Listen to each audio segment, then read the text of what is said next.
نرجع تاني مع بعض وانضم لي الاستاذ هاني العتال عضو مجلس اداره نادي الزمالك، وهو مقل جدا. يعني انا بصراحه قبل كده ما شفتوش في برامج خالص، فانا سعيد جدا ان هو معايا النهارده. ازيك يا هاني؟ اهلا بك يا كريم. ازيك؟ اخبارك ايه؟ الحمد لله تمام. كله على تمام؟ فكره موضوع ان انا بظهر في الاعلام يمكن بعد لما قبل المجلس ما اتحل اول مره، من ساعه ما نجحنا في الانتخابات طلعت مره واحده. طب ليه؟ دي تاني مره. ليه؟ يعني شايف ان الموضوع مش يعني اللي بيحب نادي الزمالك او انه يكون مسؤول عضو مجلس اداره داخل النادي مش بكثره التواجد في الاعلام، لكن هي بكثره العمل او بكثره ان هو يكون متواجد بين الاعضاء، يشوف. لان هو انت انتخبت عشان كده، يعني انتخبت عشان تشوف مصالح النادي ايه، تدير النادي ازاي، ايه المشاكل اللي عندك تقدر تحلها. لكن مش الناس انتخبتك عشان تبقى تطلع موجود في الاعلام. بس برضه بيبقى الطلوع في اوقات معينه برضه ده شيء طبيعي، لانك لازم توضح للراي العام. فيها ناس تاني في المجلس ليها الدور ده. بالظبط. ومش كده برضه، هو من اي يعني من رئيس النادي لاي عضو مجلس اداره هو من حقه ان هو يظهر في الاعلام، ده ما فيش مشكله. لكن لما تطلع بتختار الوقت، لانك انت بيبقى عندك مشاكل ممكن تكون في الراي العام بتتقال غلط، فانت بتبقى جوه الجيم فبتقدر تشرحها طالما الناس بتثق فيك او بتثق، يعني طالما نجحت فانت راجل الجمعيه العموميه بتثق فيك، فبتقدر توضح ايه الكلام اللي مظبوط من الكلام اللي بيشاع في الاعلام. شايف ان في الفتره اللي فاتت في كلام كتير بيتقال غلط في الاعلام؟ على طول نادي الزمالك كده. يعني خلينا نتكلم بصراحه، موضوع نادي الزمالك ممكن تكون المشكله صغيره جدا، لكن الاعلام بيكبرها ويعملها حدث وتلاقي جورنان قال كذا، برنامج قال كذا. هي دي المشكله، يعني دايما دي مشكلتنا في نادي الزمالك، ان الناس حتى ما بتاخدش الاخبار صحيحه. يعني احنا ممكن نطلع يا كريم بره مجلس الاداره نلاقي اخبار نزلت واحنا لسه جوه.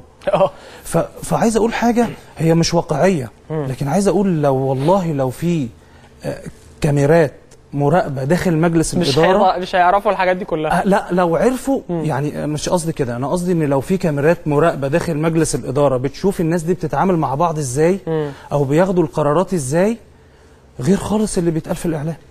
ده دايما مشاحنات ومشادات واختلافات، وده طبيعي. خلي بالك ان يبقى في اختلاف في الراي، او ان ده نادي ومؤسسه وكل واحد ليه راي وكل واحد ليه طريقته. ما طبعا ما كانوا خلوا نادي الزمالك لكن مش بالطريقه اللي بيتصور بيها في الاعلام. كانوا خلوا اي مؤسسه خلاص فرد هو اللي يمسكها. لكن ليه مجلس اداره؟ على اساس ان انا ممكن اقول رايي، واحد عضو مجلس اداره تاني يقول رايه، فنبتدي نوصل للحل الامثل او للحل اللي يفيد النادي. هي دي معناها مجلس الاداره، لكن مش معناها ان احنا الاثنين قاعدين على الترابيزه، فكريم انت قلت راي وانا قلت راي يبقى معناها ان احنا ضد بعض.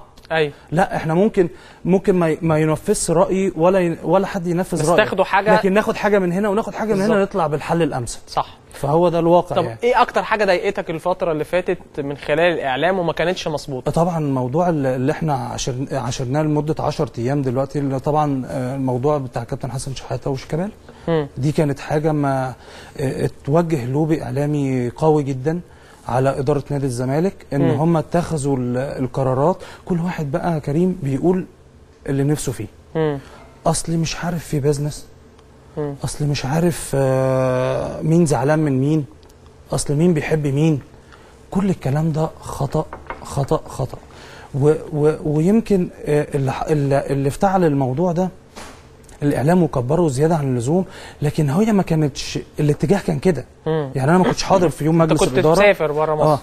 ما كنتش حاضر الاجتماع مجلس اداره، كنت مسافر، لكن حضرت الاسبوع اللي بعديه اللي هو كان يوم السبت.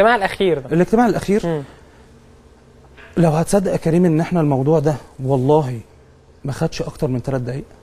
شفت الاعلام كان بيقول انا مين مش هيفضل مصمم على قراره، ومين مش عارف ايه، وايه اللي هيحصل، وهل والاجتماع المصيري ومش عارف ايه، وتجمد القرار. اصل برضه كان في يعني كلام برضه، ان بتتكلم عن حسن شحاته، بتتكلم عن نادي الزمالك، بتتكلم عن شيكابالا، بتتكلم عن ميدو، فكلها اسماء كبيره داخل نادي الزمالك. ده كلام، ده طبعا لازم الاعلام هيعمل كده. يعني ده كلام مظبوط 100%.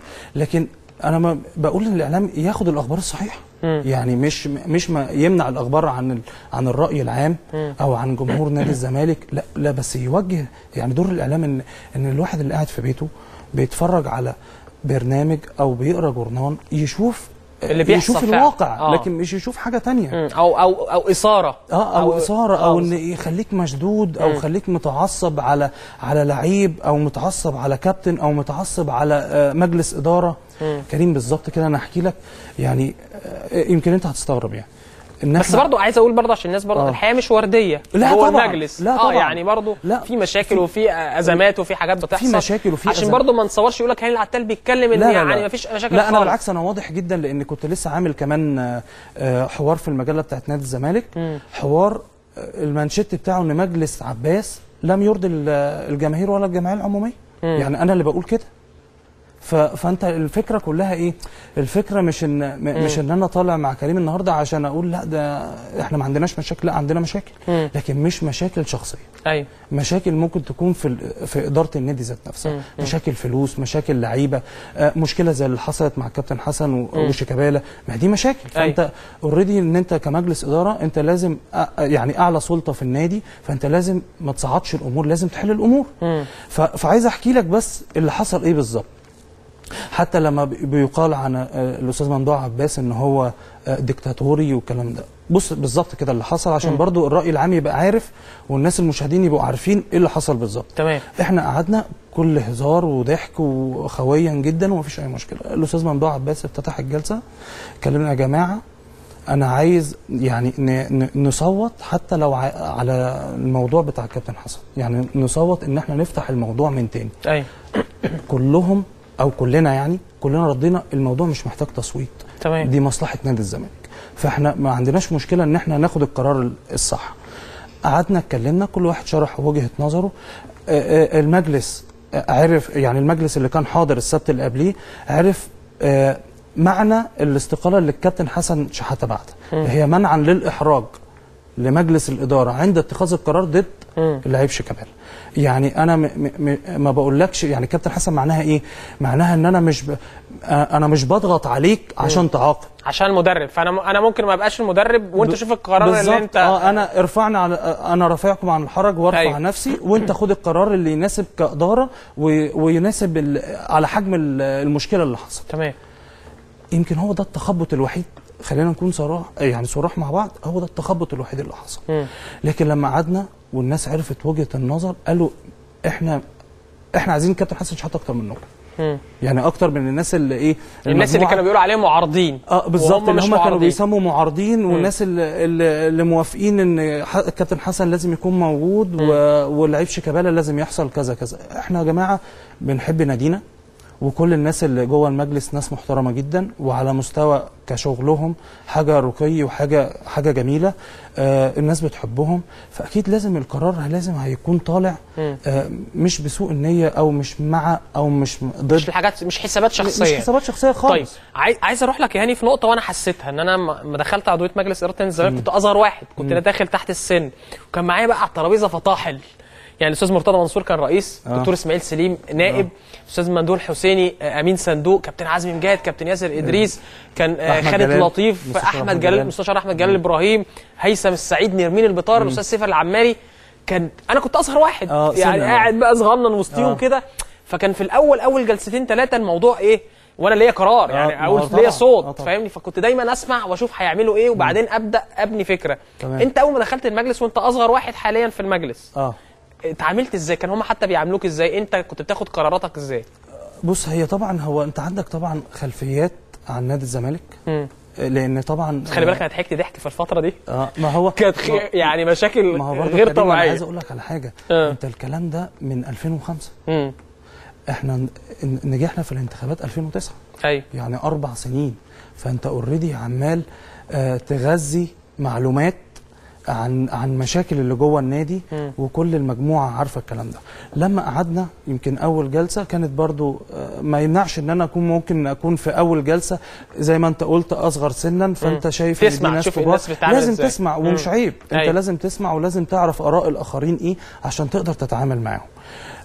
ناس محترمه جدا. فهي دي بس اللي كانت ايه الحته الاولانيه زي ما انت وضحتها. لكن بعد كده ما الامور عاديه بصراحه. يعني انا اصغر واحد سنا، لكن لما بتكلم كل الناس بتسمعني، لما حد بيتكلم كل الناس بتسمعه، لان ده مجلس اداره نادي الزمالك. بس اصل انا برضه ايامي كان برضو شويه في اختلافات جامده. ما كان في مشاكل. كان في مشاكل. وكان دايما ايه، تلاقي حد بيكلمك قبل المجلس يقول لك يا كريم خلي بالك هناخد قرار كذا لازم تبقى معانا، ولاقي الناحيه الثانيه الناس اللي هم ضد الناس الاولانيين يا كريم خلي بالك ده هم عايزين يعملوا كذا فخلي بالك انت معانا. فكنت دايما بحتار واقعد اقول ايه، طب انا اشوف هم بيقولوا ايه وايه مصلحه النادي. لما لقيت ان الامور صعبه وان دايما في اختلافات وفي مشاكل، وكان هم دايما في صدامات قويه جدا، يعني خلينا معترفين والناس كلها كانت عارفه القصه. قلت لا انا مش هقدر اكمل في الجو ده، واستقلت بعد 3 شهور.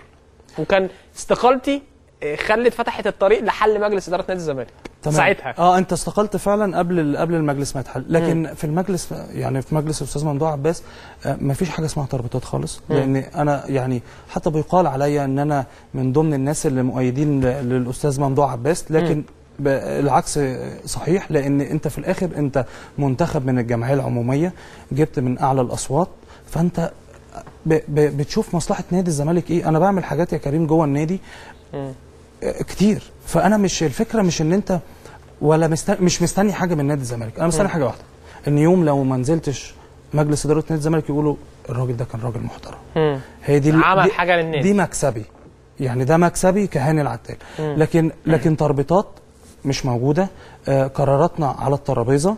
الموضوع اوريدي انت بتبقى عارفه لان في جدول اعمال، فانت بتبقى عارف ان في موضوع، فبتبتدي انت تشوفه من وجهه نظرك ايه عشان تقدر تعرضه. بالظبط. كل واحد ليه وجهه نظره، في الاخر بنتفق على راي واحد وهو اللي يكون صالح النادي. كان دايما قبل ما تخش انتخابات كنت دايما مع مستشار جلال ابراهيم، وكان هو متبنيك. وطبعا مستشار جلال ابراهيم يعني باع طويل جدا في نادي الزمالك وتولى كل المناصب، سواء من اداري فريق كره السله لعضو مجلس اداره لنائب رئيس النادي، اعتقد فتره امين صندوق ولا ما مسكش مستشار جلال ابراهيم ورئيس نادي.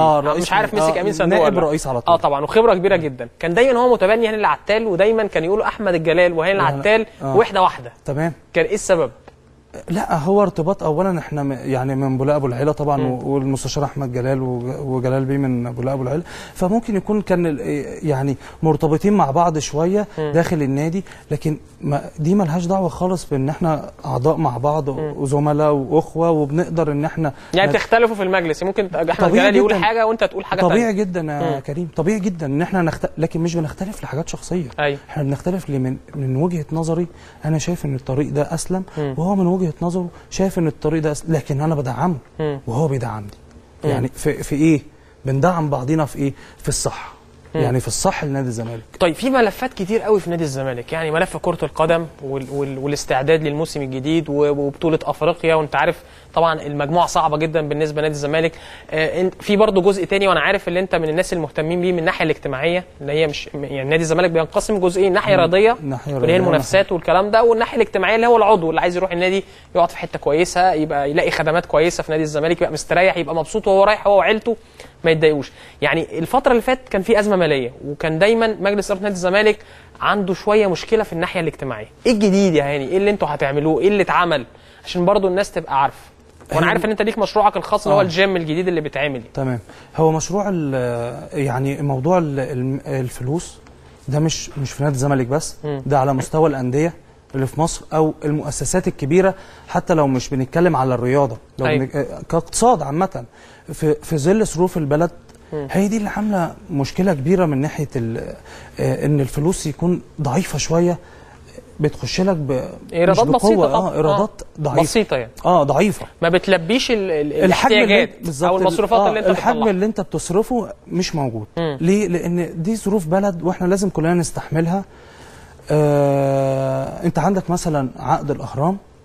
انا كنت سامعك بتقول ان احنا هنفسخ عقد الاهرام. لا، هو الاهرام العقد انتهى ولسه عليهم 12 مليون جنيه. العقد انتهى ولا كان لموسمين؟ كان سنه واحده. كان سنه واحده. لكن هو في 12 مليون بس خلي بالك المسابقه توقفت. ما هي كريم ماشي، ما هي المسابقه توقفت، لكن انت لعبت في بطوله افريقيا.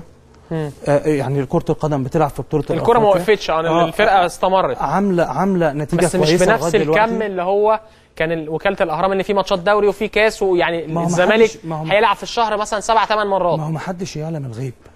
ما حدش يعلم الغيب. وده قصدي ده بيأثر برضو على مش اكيد الزمالك مش هيقدر ياخد التكلفة الكاملة او التعاقد الكامل من وكالة الأهرام. اصل ما فيش بند في العقد ان لو الدوري وقف انا مش هدفع فلوس كوكالة أهرام. مفيش حاجه اسمها كده، لا مفيش كده، لان مفيش حد كان متخيل ان ممكن يوم من الايام الدوري يقف او الكاس او يتلغي. طب ما انت عندك الهاندبول جايبه تاني افريقيا، رايحه كاس عالم، عندك واخده كاس السوبر الافريقي، واخده كاس السوبر الافريقي، وعندك الطايره واخده بطوله افريقيا. طب ما كل الكلام ده بيبقى لابس تيشيرت نادي الزمالك وعليه الرعاه. طيب يبقى انت كنادي انت ما قصرتش، يعني كنادي او كاداره النادي مع الاتفاق مع وكاله الاهرام انت ما. طب ليه ما عملتوش اجتماع كده تقدروا تتناقشوا فيه وتشوفوا ايه اللي ممكن يحصل ما بين الوكاله ونادي الزمالك؟ والله حصل اجتماعات كتير، لكن الواضح ان لازم الموضوع يمشي اجراءات قانونيه. ده اللي لازم هنمشي عليه ان شاء الله. وبداتوا في الاجراءات القانونيه؟ اللي ماسك الملف المستشار احمد جلال والمستشار معتز مدحت، هم اللي ماسكين الملف ده، يعني كلفناهم في المجلس اللي فات، هم اللي ماسكين الملف. طيب النادي اجتماعيا بقى يعني ايه؟ يعني كان في مبنى اداري المفروض يتعمل ومبنى اجتماعي جديد اللي هو كان مطرح المبنى الاداري اللي اتهد، لسه ما فيش حاجه، وكنت سامع ان خلاص المقاولين العرب داخلين قريب يشتغلوا فيه. ايه اللي يعني احكي لنا ايه برضو بالنسبه للناحيه الاجتماعيه، ان برضو عضو نادي الزمالك عايز خدمات كويسه وعايز يحس ان في حاجه اتغيرت في النادي. هو قبل بس ما اجي الناحيه الاجتماعيه شويه، برضو مجلس اداره عمل حاجات وشكل لجان من العناصر الكويسه اللي بتحب نادي الزمالك، اللي هي من الاعضاء طبعا اعضاء عاملين في النادي وخدتهم كلجان، ومنهم كان اعضاء مجلس اداره، يعني زي الدكتور صبري ابو علي هو رئيس لجنه التنميه والموارد، تمام، وفيها هاني شكري، عمرو ادهم، انا مش عايزه يعني انسى بس حد، لكن استاذ مجدي مشيل اعتقد كمان في اللجنه الهندسيه، في اللجنه الهندسيه. فعملنا تشكيل، نشكل لجان هي اللي بتقدر تطلع توصيات لمجلس الاداره من عناصر كويسه جدا. عندك مثلا لجنه التعاقدات، الدكتور عبد الله جورج، المستشار معتز مدحت، هو مستشار المجلس ودوره كويس جدا، حتى في التعاقدات مع اللعيبه، مع في برضه حتى تعاقدات مع لعيبه جايه بالنسبه للسله، لكن لسه مش هنقدر نقول اساميهم دلوقتي، لكن هم حوالي 3 لعيبه من اللعيبه اللي سوبر سوبر بالنسبه للعبه جوه مصر. حاجه كويسه جدا.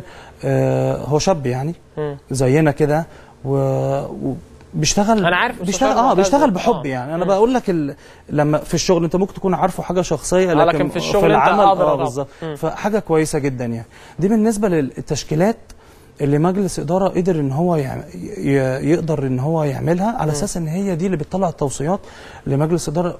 فبصراحه حاجه هايله جدا وشغالين كويس جدا. من الناحيه بقى الاجتماعيه، عندنا هي في حاجه اجتماعيا ورياضيا يعني الاثنين مع بعض.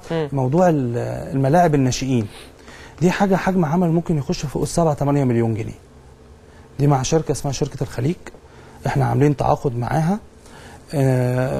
باعلانات، يعني يخلص لنا الشغل كله بصراحه. هي اللي هو يعمل ملاعب للناشئين اللي هي الترتان النجيل الصناعي، 3 ملاعب للناشئين، ملعبين هاندبول ترتان، غرف خلع ملابس، اماكن زي مدرجات كده للاولياء الامور للناشئين، مطاعم، يعني هيبقى مجمع كده لوحده. هيعملوا ده بدون ما الزمالك يدفع فلوس؟ لا خالص. مقابل ايه بقى؟ مقابل ان هو بعد ما يخلص الشغل نعمل له اعلانات. يعني كان اللي قايم بالدور ده صراحه الدكتور محمود سعد. فيعني دي من ضمن الحاجات دي هتساهم في هيبقى في طفره في قطاع الناشئين بشكل كويس، يبقى في ملاعب كويسه الناشئ نادي الزمالك يتمرن عليها. هي هتعود عليك بكل الاتجاهات، تطلع لعيبه كويسه، تدخل فلوس، مستوى الرقي في النادي.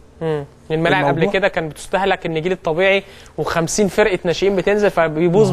ما هو كريم برضو من 2005 ل 2011 11 مجلس في نادي الزمالك، يعني كل مجلس ما يقعدش سنه، ما بيقعدش 7-8 شهور متوسط يعني. فمين انهي مجلس في 7-8 شهور كمتوسط يقدر يعمل حاجه في نادي الزمالك؟ صح. يمكن مش بنشكر، يعني مش بشكر في المجلس الاستاذ ممدوح عباس، لكن في الفتره اللي احنا قعدناها اول مره السنه و3 شهور برضه يعني استاذ مرتضى منصور برضه واجب الشكر بالنسبه له، ان هو خرج القصه من القضايا وخرج نادي الزمالك من القضايا، ان هو لما تنازل عن القضيه. ده طبعا دي حاجه ما فيهاش برضه نديله حقه لمصلحه نادي الزمالك دي. وهو حط ان نادي الزمالك هو مصلحته الاولانيه انه لازم يتنازل عن القضيه، لان الزمالك قعد في المحاكم فتره كبيره جدا، كتير قوي، كتير جدا يعني. فابتدى الموضوع يتحسن نوعا ما لما المجلس اتحل وجه المستشار جلال ابراهيم كان رئيس المجلس. طبعا كان بيشتغل في وقت صعب جدا لان دخل عليه على طول موضوع ثوره 25 يناير. فالموضوع كان بالنسبه له صعب جدا، يعني خدها كده، هو اللي افتتح الموضوع. فالدنيا طبعا بالنسبه له لازم تبقى واقفه جدا يعني، وكلنا بنعذره لان البلد كلها وقعت رياضيا اقتصاديا سياسيا، كل حاجه وقعت. فلما المجلس الاستاذ ممدوح عباس رجعنا تاني بعد المستشار مرتضى منصور ما تنازل عن القضيه وحصل حل ودي يعني لمصلحه نادي الزمالك، ابتدينا ان احنا داخلين وعندنا اعباء كتيره في الفتره اللي فاتت. برضو لازم نكون واقعيين ان مجلس اداره لما جه كان منتخب ادى استقرار، ادى نوعا ما للناس ان لا ده انتخابات، يبقى الناس دي قاعده، يبقى قدامهم 4 سنين. اللي عايز يجي يتعاقد معاك هيتعاقد، اللي عايز يفتح شغل معاك عارف ان الناس دي قاعده فتره. حتى لو مش باللعيبه كاستثمار ان انت تقدر مفيش قضايا على النادي، فالدنيا هاديه. يا كريم احنا كنا هنبني المبنى الاجتماعي بدون ما ندفع جنيه.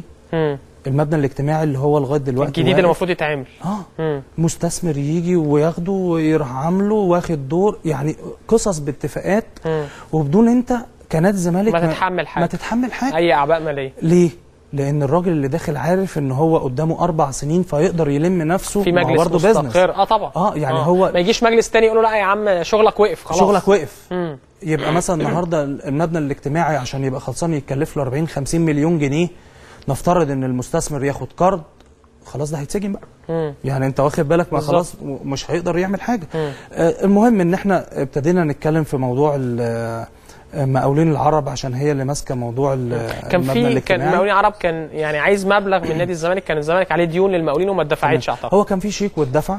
ده الكلام ده كان حوالي من قيمه تقريبا اسبوعين. يعني كده المقاولين مالوش اي مستحقات عند نادي الزمالك؟ لا لسه، ولا في لسه جزء متبقي؟ لسه في مستحقات. لكن خلاص يعني احنا شبه ما عملنا الاتفاق بين نادي الزمالك وبين المقاولين العرب ازاي هنقدر نشتغل، وان شاء الله باذن الله في خلال الشهر الجاي ده هيبقى في بدايه شغل، هيبتدوا ينزلوا المعدات ويشتغلوا. يعني دي من الناحيه الاجتماعيه، يعني في شغل هيتعمل المبنى الاداري والمبنى الاجتماعي الجديد. من الناحيه الاجتماعيه، زائد ان في اليومين اللي فاتوا دول بعد اجتماع مجلس اداره يوم السبت، الاستاذ ممدوح عباس نزل النادي وبص كده شويه فلقى بعض القصور في نادي الزمالك، فابتدينا ان احنا كنشاط اجتماعي فابتدينا ان احنا نبص عليها شويه، زي حديقه اطفال، شيء مثلا من بعض الحمامات مثلا متهالكه شويه تبتدي تتجدد. مش فاكر صراحه كل حاجه، لكن دي الحاجات اللي احنا شغالين فيها وماشيين بيها بقوه. زائد موضوع الجيم طبعا اللي انا بعمله ده ان شاء الله يعني قريبا هيكون افتتاحه، مش السنه دي ان شاء الله مش هتخلص لما يكون افتتاحه يعني خلال نهايه الموسم السنه دي او نهايه السنه هيبقى في جيم ثالث بقى، او في جيمين في نادي الزمالك. في جيمين، الجيم اللعيبه وجيم الاعضاء والجيم ده حتى انا كمان بفكر ده هيبقى بالاعضاء برضو ولا كده وكده؟ لا هيبقى للاعضاء مش للالعاب الرياضيه. لا ما هو اوريدي في جيم بس الجيم ده كان يعني شويه مخصص للفريق الاول. اوكي بس انت عندك دلوقتي الجيم الثاني هو متهالك، فانت حتى النهارده كالعاب رياضيه تخش مش هينفع. يعني العضو برضو مهما كان بيخش بايه يعني بيبقى لعبه بسيط، غير لما غير الرياضيين بيبقى فيه حمل. فالموضوع بيبقى مختلف شويه. لكن الجيم ان شاء الله باذن الله هيخلص في خلال كام شهر دول على يعني مساحته حوالي 600 متر يا كريم. مساحه كبيره. مساحه كبيره يعني. فان شاء الله هيكون حاجه كويسه مشرفه لنادي الزمالك. ومش ان انت تعمل جيم بس، انت ممكن تستثمره. يعني انت تستثمره ازاي؟ يعني انا كفكري مثلا ان احنا ممكن نستثمره ازاي. طبعا العضو ليه حقيه لاستخدام الجيم مقابل اشتراك شهري مثلا، بس بيبقى رمزي ان هو كعضو نادي. مقابل اشتراك رمزي مثلا 150 جنيه. النهارده لما تروح اي جيم بره الانديه سنويا 3000 و4000 4000 و5000 جنيه في السنه. يعني بتلاقي مثلا في الشهر ب 400 جنيه 500 جنيه. طب انت لما تلاقي جيم على مساحه 600 متر في اجهزه حوالي فوق ال 22 جهاز ومجهز بتكنولوجيا عاليه. يعني في حاجات كتيره قوي انا يعني هبقى يعني ان شاء الله لما اخلصه كده برضو هبقى اخليك ان شاء الله نروح ابعت لك نصوره سباقية ونشوف تعرضه. فهيبقى حاجه جميله جدا. انا دخلت معظم الجيمات اللي في الانديه عشان اعمل احسن منهم. يعني قبل حتى ما ابتدي المشروع عرفت ايه اللي كويس، زائد معايا طبعا مهندس محمد حجازي، طبعا حاجه جميله جدا، هو اللي ماسك لي دايما اي حاجه بعملها جوه النادي. يعني مش عشوائي، يعني الموضوع مش عشوائي. في تخطيط وما بتمشي مرحله ومراحل، والشهر ده هنعمل ايه والشهر الجاي هنعمل ايه وكذا. الاستثمار ازاي؟ ان انا النهارده ممكن اجيب يعني اجيب واحد اجر له الجيم. يعني انا بقول دلوقتي كده، لكن ممكن ما يحصلش كده، لان ده في الاخر انا هسلمه لنادي الزمالك ومجلس ادارته، وبعد كده ساعتها نادي الزمالك هو اللي يدرس بقى يشوف ممكن يعمل ايه. لكن انا بتكلم على وجهة نظري ممكن اللي انا اعرضها ايه، ان ممكن يجيب مستثمر يجي يمسك الجيم. تعالى انا هاخد منك مثلا مبلغ قد كذا في السنه، لكن العضو الماكسيمم اللي تقدر اشتراك كذا ما ينفعش يتعدى كذا، ما ينفعش يتعدى مثلا ال 100 جنيه، ما ينفعش يتعدى ال 150 جنيه. زائد ان انت ليك حجم تقدر تدخلهم من بره النادي بكارنيهات مخصصه للجيم فقط. يعني هو مش يخش يقعد في الجنينه او الكلام ده، لان هيبقى ليها سيستم، وهيبقى في مثلا فرد امني يبقى عارف مين اللي داخل هنا ومين اللي داخل هنا. يعني ليها ممكن تعمل عضويه للجيم بطريقه معينه تبقى خارجه عن عضويه النادي. انا اعتقادي لو ده حصل انت هتحافظ على الجيم على سنين طويله، ان انت هتعمل معاه عقد ان هو مثلا ياخده سنتين، ياخده 3، ياخده ايا كان من عدد السنين، ويرجعه لك بعد العقد ما يخلص زي ما هو جديد. طيب دي ملفات اللي بتهم اعضاء النادي. لكن الجمهور اكبر. طبعا جمهور نادي الزمالك بالملايين. يعني الاعضاء نادي الزمالك مثلا ممكن يكونوا كام؟ 70 80 الف. حوالي 70 الف. لكن الجماهير بالملايين. تمام. وفريق الكرة دايما هو اللي بيستحوذ على الجماهير الاكبر والاهتمام الاكبر من الاعلام او الجماهير. شايف الكرة ماشيه ازاي الفتره اللي جايه؟ وبطوله قويه جدا، الزمالك وصل لدور دوري المجموعات، الاهلي مازيمبي، فريق تشيلسي الغاني، والزمالك في مستحقات للاعبين لسه ما خدوهاش من السنه اللي فاتت غير مستحقات الموسم الجديد. في الجهاز الفني طالب تدعيم بلاعبين عشان يقدر ينافس ويوصل للمباراه النهائيه، اللي هو طبعا طموح نادي الزمالك زي النادي الاهلي. تمام. وزي الترجي وزي النجم الساحلي، كلهم فرق كبيره، وزي مازيمبي عايزين ياخدوا البطوله. شايف الكره ماشيه ازاي؟ وبرضه مجموعه من المشاكل الماليه اللي بتواجه الكره في الفتره الجايه. هي المشاكل الماليه دي ظروف احنا قلناها لسه قايلينها، لكن ان شاء الله في خلال الفتره اللي جايه هيكون في حاجه بالنسبه للفلوس هتكون داخله. يعني حتى احنا لما كنا بنتكلم مع بعض في التليفون وقلت لي ده محلين بوتيكات، محلين يحلوا موضوع ازمات الرياضه عامه او في كره القدم. قلت لك يا كريم ده في 22 محل، مش 2 فاضيين لسه ما تاجروش، لسه ما فيش اي حاجه فيهم. لكن هي ظروف البلد هي اللي عامله كده. لكن مش معناها ان احنا معلقين دي شماعه، لكن احنا جاريين في تسويقيا البوتيكات او المحلات دي. وسور النادي في موقع يعني استراتيجي تجاري بشكل غير طبيعي. جامعه الدول العربيه والناحيه الثانيه اللي على جامعه الدول العربيه المحل ب 50,000 جنيه في الشهر، وفي الناحيه الثانيه المحور يعني انا بقول لك على جامعه الدول العربيه 50 المينيمم 50,000 جنيه في الشهر. فالشركات المالتي ناشونال والشركات المحليه شويه قلقانه ان مش عارفه ظروف البلد، فما حدش قادر يحط بالظبط مبلغ يخش. فانا شايف ان دي فتره مؤقته لغايه ما نعدي مرحله انتخابات الرئاسه. اعتقد ان هيبقى فيه هدوء في البلد، واتمنى ذلك، لان احنا كلنا بنحب بلدنا. فدي عايزينها كل واحد في مجاله، الموضوع ان احنا نبقى متفوقين شويه. لكن ازمات اعتقد ان نادي الزمالك في الفتره اللي جايه كمجلس الاداره في خلال الوقت ده، بس انا مش عايز ااكد قوي بالظبط، لكن هي في خلال الاسبوعين اللي جايين دول هيكون في حاجه كويسه وهنقدر نحل بعض المشاكل. يعني الاعلام عايز يطمن برضه على موضوع. وبالنسبه للجنه التعاقدات، ما احنا لسه عاملين عبد الله السيسي بس هو الجهاز طالب برضه حوالي 3 أو 4 لاعبين كمان، حارس مرمى ومدافع ولاعيب خط وسط واثنين تحت المهاجمين. كل الكلام ده احنا بنبقى مع المدير الفني. مين المدير الفني؟ كابتن حسن شحاته طبعا، حاجه كبيره. اتكلمنا يعني مش اتكلمنا، هي معروفه حتى من بدايه الموسم ان الكابتن حسن بيبقى طالب كذا او اي مدير فني، يعني عشان نبقى برضه صراحه كمجلس اداره واجب عليه ان هو بينفذ مقترحات المدير الفني لانه هو دي بتاع يعني هو مدير فني في الحته دي، فهو شايف مين اللعيب اللي يقدر يفيده، مين اللعيب اللي مش هيقدر يفيده دلوقتي. فمش معناها ان اللعيب مشي يبقى هو وحش ولعيب جه يبقى هو احسن من اللي مشي، لا هي ما بتتقاس كده. هي بتتقاس ان الكابتن او المدير الفني بيبقى شايف هو محتاج ايه في الفتره اللي جايه، فبيبني خطه على كده بالظبط. فواجب على مجلس اداره ان هو ينفذ طلباته، يهيئ له مناخ كويس وينفذ له طلباته. طيب كلمته في موضوع شيكابالا ازاي؟ يعني شيكابالا المفروض السنه الجايه اعاره بيع الله اعلم، كمجلس اداره فكركم ايه او هتتعاملوا ازاي مع الازمه دي؟ انا زي ما قلت لك ان لما قعدنا واتكلمنا قبل ما نقعد، يعني يمكن انا كنت قابلت كابتن حسن شحاته يوم الثلاث اللي هو قبل يوم السبت اللي كان يوم مجلس الاداره. كلنا متفقين ان اللي عمله شيكابالا ده خطأ ولازم يعاقب عليه، لان دي مبادئ واخلاق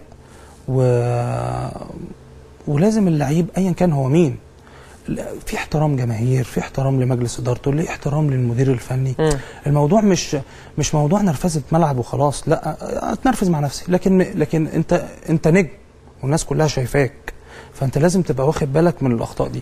لكن قررنا كمجلس اداره ان يتخصم 25% من مستحقاته. حتى كان بعض التصريحات اللي انا قلت حتى لو كابتن حسن شحاته رفض الرجوع للنادي او احنا رفضنا الاستقاله وهو صمم على استقالته، فعقاب شيكابالا ده موضوع منتهي بمجلس الاداره بالاجماع، ان خصم 25% زائد اعارته لو جاله اعاره في وقت مناسب يعني الاعاره الكلام اللي لو بيع قصدك لو بيع يعني وكيل شيكابالا بيقول لا انا مش هطلع اعاره، انا عايز يبقى بيع نهائي. لا لو بيع نهائي لازم يبقى في عرض كويس، مبلغ مالي معين نادي الزمالك طالبه حتى عشان قيمته.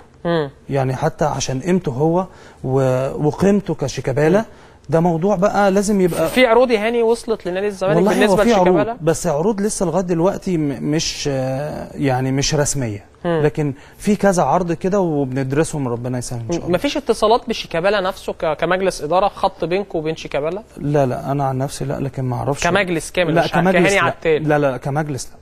يعني كمجلس ان احنا اتفقنا ان احنا نتصل بشيكابالا او كده، لا ما فيش الكلام ده. لا يعني حتى سالت الاستاذ عمرو الجنايني وبيقول يعني يعني الاستاذ عمرو قريب جدا من شيكابالا وكده، لكن بيقول ما حصلش اي اتصال بينه وبين شيكابالا في الفتره اللي فاتت، اللي هو الاستاذ عمرو زعلان منه كمان.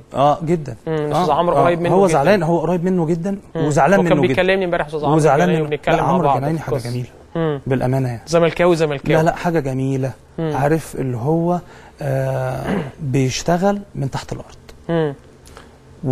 وبيدعم فريق الكوره وبيدعم المجلس الاداره طبعا يعني، بس عارف مقاتل بمعنى كلمه هو كان مع كابتن حازم امام من يومين كده ويعني اتكلم وبيقول لي يعني هو كالاستاذ عمرو الجنايني مش حابب يكون عضو مجلس اداره، هو عايز يخدم النادي من خارج المجلس. هو يعني ده كلامك الاستاذ عمرو اللي بيحب النادي ما بيخدموش وهو عضو مجلس اداره. ما كلنا كنا بره النادي وكلنا اتحلينا ورجعنا او لسه ما نزلناش انتخابات، ومع ذلك كنت بتدعم النادي طالما بتحبه. فعمرو الجنايني من الناس اللي فعلا بتحب نادي الزمالك. طيب من كواليس المجلس بقى كده وانت جوه الترابيزه عشان الناس برضو تبقى عارفه اعضاء النادي او الجماهير، مين الشخص الشرس اللي على الترابيزه اللي دايما مقاتل من ناحيه ايه؟ يعني دايما مثلا بيبقى عنده وجهه نظر معينه وبيقاتل عليها عشان يثبت صحه وجهه نظر او المجلس ياخد قرار بيها داخل المجلس. بص مش مقاتل اللي هو يعني بيتخانق او لا ما انا فاهم لكن دايما بتلاقي شخصيات بتدافع بقوه عن وجهه نظرها وبتحاول تقنع بيها الاخرين.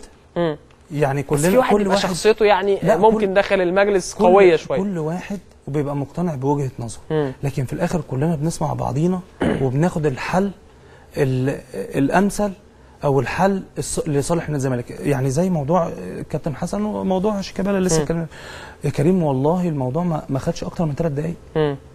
يعني ما فيش خالص ان واحد بيقاتل عشان كابتن حسن يرجع. ما انا مش بتكلم في دي، انا بتكلم في عامه في لا اي قرار. ما انا بديك مثل في قرار زي ده، ما هو ده كان قرار، وكان قرار مصيري وقرار جماهيري وقرار راي عام، فكله بيقاتل لمصلحه نادي الزمالك، لكن ما فيش حد بيبقى ضد وهو اللي عايز يمشي رايه. طب مين اخف دم داخل المجلس؟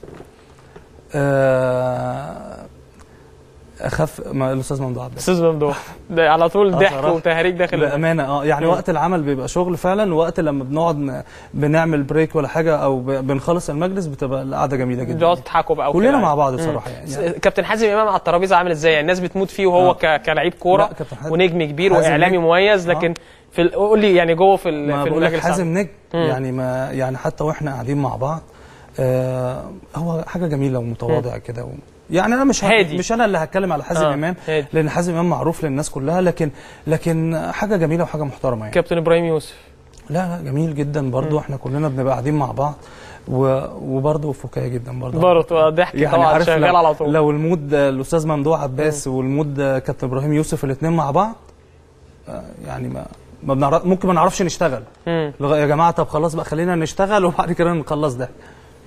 طب مهندس رؤوف جاسر انت هتاخدني واحد ما لازم بقى ان طب ما انا قلت لك اجمالي ان اجمالي كله تمام. اجمالي كله كويس. اكيد مش هتقول حاجه وحشه على اي حد. لا ما هو ما ينفعش يعني ما ينفعش اصلا يعني يعني احنا كلنا. طب قول لي انت كهاني العتال ايه الحاجات السلبيه في هاني العتال؟ الحاجات السلبيه مش الايجابيه، السلبيه.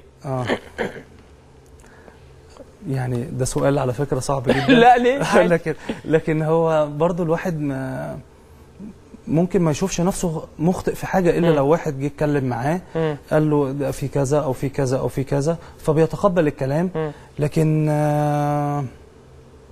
الحاجات مش قادر اقولها حاجات سلبيه، لكن ممكن في حاجات انا مثلا النهارده متوليها، مثلا زي موضوع الهيكله الاداريه دي، حاسس ان هي عبء عليا يعني عبء عليا، لان طبعا الموضوع كبير مش موضوع صغير، زائد ان انت بتخش من ناحيه الجهه الاداريه مناقصات ومزايدات واختبارات تحس الموضوع كبير. لا مش الموضوع كبير ان انت تقدر تديره. في ناس تتولى بشكل افضل ممكن تاني. مش فاهم يعني ممكن يعني الموضوع كبير انت شايفه، فممكن ناس تانية تساعدك في القصه لا او تتولاه بشكل لازم اكبر. لازم الموضوع ما يكونش حاجه فرديه. يعني ايه؟ يعني مش معناها ان انا متولي هذا الموضوع يبقى جاهد انت. ايوه يعني عيش انت بقى في الموضوع، يا ينجح يا يفشل. لا ما هو النجاح للمجلس والفشل للمجلس مش لهاني فقط. طبعا. انت متولي هذا الملف. حتى الهيكله الاداريه جت في الفتره اللي فاتت الناس مفكره على الموظفين، مفكرين ان هل هيمشي. لا هي مش كده يا جماعه. هي ازاي نقدر نخلي كل الراجل المناسب في المكان المناسب. ممكن يكون فلاني مش ده مكانه، مش يقدر يدي في الحته دي، بس يقدر يدي في الحته دي. تمام. طيب هاني، نهايه المجلس امتى بالنسبه للمجلس الحالي؟ دورته تخلص امتى؟ هو كان المفروض احنا مش عارفين بقى موضوع القضيه الفتره اللي احنا انتوا ما كنتوش موجودين فيها هتتحسب ولا مش هتتحسب؟ لو هتتحسب هتبقى امتى؟ او هيبقى 2014. لو مش هتتحسب هيبقى 2013. هتخش انتخابات تاني الزمالك؟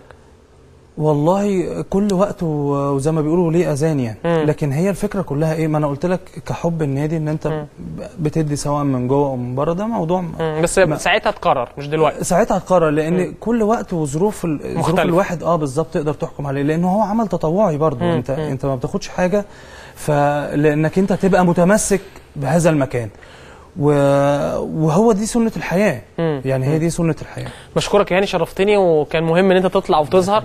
هتظهر تاني الفترة الجاية ولا هتريح شوية؟ لا نريح شوية. طيب بشكرك يا هاني، شرفتني، ونتمنى لك التوفيق داخل مجلس إدارة نادي الزمالك. نتمنى نادي الزمالك التوفيق إن شاء الله في الفترة الصعبة اللي جاية، سواء من الناحية الاجتماعية أو من الناحية الرياضية، ونشوف حاجات كويسة في نادي الزمالك الفترة الجاية إن شاء الله. متشكر يا كريم، أنا بشكرك وبشكر أسرة البرنامج كلها على الاستضافة. الله يخليك. بشكر طبعا الأستاذ هاني العتال عضو مجلس إدارة نادي الزمالك، بشكر كل فريق الإعداد، الإخراج، الإنتاج، المصورين، وبكرة إن شاء الله استنونا مع حلقة جديدة من كورة كل يوم.